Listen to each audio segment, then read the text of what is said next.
Saudara, terima kasih Anda masih bersama kami dalam Berita Banten. Bagi Anda yang baru saja bergabung, kami hadirkan kembali 3 berita utama hari ini.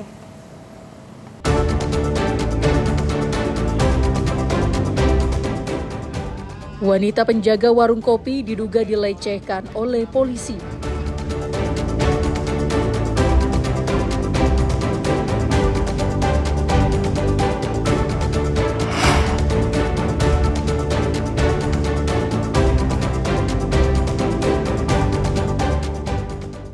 Sekolah di Kecamatan Jawilan dibobol maling, 9 unit laptop raib.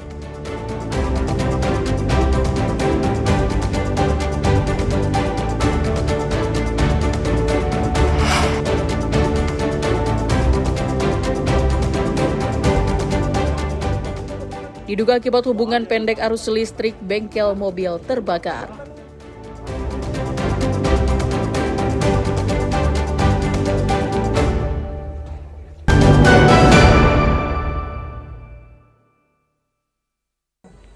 Wakil Gubernur Banten Dimyati Natakusuma kembali memantau pelaksanaan pemutihan tunggakan pajak kendaraan. Wakil Gubernur meninjau kantor sistem administrasi Manunggal Satu Atap atau Samsat Kota Cilegon. Dimyati menegaskan pihaknya akan menindak dan memberikan sanksi berat bagi petugas di kantor Samsat yang ada di Provinsi Banten jika ditemukan pungutan liar saat program pemutihan tunggakan pajak kendaraan berlangsung. Untuk mengantisipasi pungli, pemerintah Provinsi Banten juga telah bekerja sama dengan Polda Banten untuk menurunkan tim saber pungli di Samsat-Samsat yang mengawasi jalannya program ini. Dimyati mengatakan program ini juga menjadi bahan evaluasi bagi para pegawai di Samsat. Jika petugas tidak maksimal dalam memberikan pelayanan kepada masyarakat, maka akan dilakukan evaluasi menyeluruh hingga pencopotan kepala UPT Samsat. Wah, saya hampir aja tadi. Kebetulan tadi. Beneran, wah, naik star saya itu kalau temukannya begitu.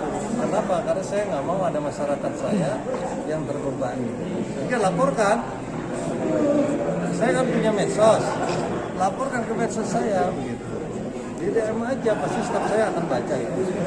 Dan sekarang ini kan gampang sekali memviralkan itu. Kemarin Belaraja kan, dinaikkan viral 300.000. Saya langsung forward itu ke Kepala Samsat Belaraja, Ali langsung ada klarifikasi, ternyata bukan begitu. Tapi nanti akan kelihatan kok. Pemerintah Provinsi Banten tengah melakukan pemutihan tunggakan pajak kendaraan bermotor terhitung dari tanggal 10 April hingga 30 Juni 2025. Ariel Maranus dan Haji Ramadan melaporkan dari kota Cilegon. Ribuan warga Kabupaten Serang yang menunggak pajak kendaraan bermotor terus berdatangan ke kantor Samsat di sejumlah kabupaten dan kota.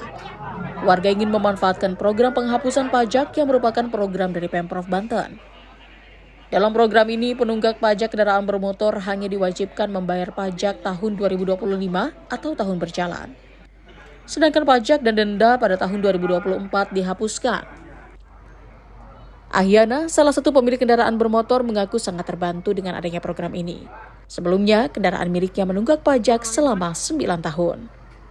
Dengan adanya program ini, Ahyana hanya mengeluarkan uang sebesar Rp400.000 untuk membayar pajak tahun 2025 dan mengganti STNK dan nopol kendaraan.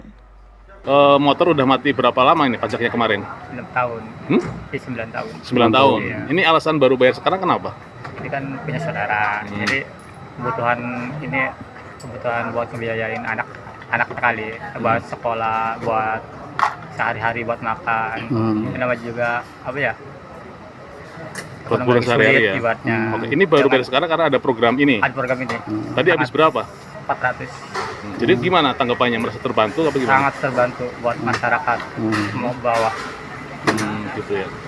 Berdasarkan data Samsat Kabupaten Serang, ada sekitar 200.000 kendaraan di Kabupaten Serang yang menunggak pajak, di mana 90% diantaranya merupakan kendaraan roda 2. Mengantisipasi lonjakan pembayar pajak, Samsat Kabupaten Serang menambah personil dan loket pelayanan. Hari pertama terkait dengan pemberlakuan kebijakan pemerintah Provinsi Banten terkait dengan pembebasan tunggakan baik itu pokok maupun dendanya. Dan ini kita juga kemarin kita sudah berkoordinasi dengan jajaran Samsat di wilayah Cirwas ini terkait dengan antisipasi lonjakan wajib pajak.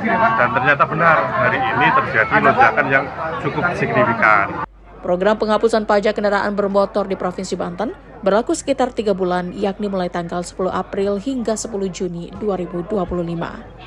Ariel Maranus dan Ahmad Sayuti melaporkan dari Kabupaten Serang.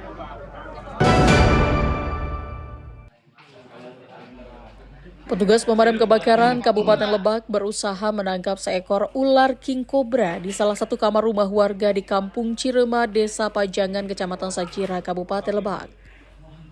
Penangkapan ular king cobra yang pada malam hari berjalan dramatis. Pasalnya ular tersebut sempat menyerang petugas sebelum ditangkap. Dengan keahlian yang dimiliki petugas, dibantu dengan menggunakan peralatan tongkat, akhirnya ular kobra sepanjang 4 meter dengan berat 10 kg berhasil dijinakkan dengan membutuhkan waktu sekitar 1 jam. Di warga Desa Pajangan, Kecamatan Sajra, Kabupaten Lebak, adanya laporan keberadaan ular kobra di dalam sepanjang 3 meter. Petugas langsung terjun ke lokasi untuk menangkap ular kobra.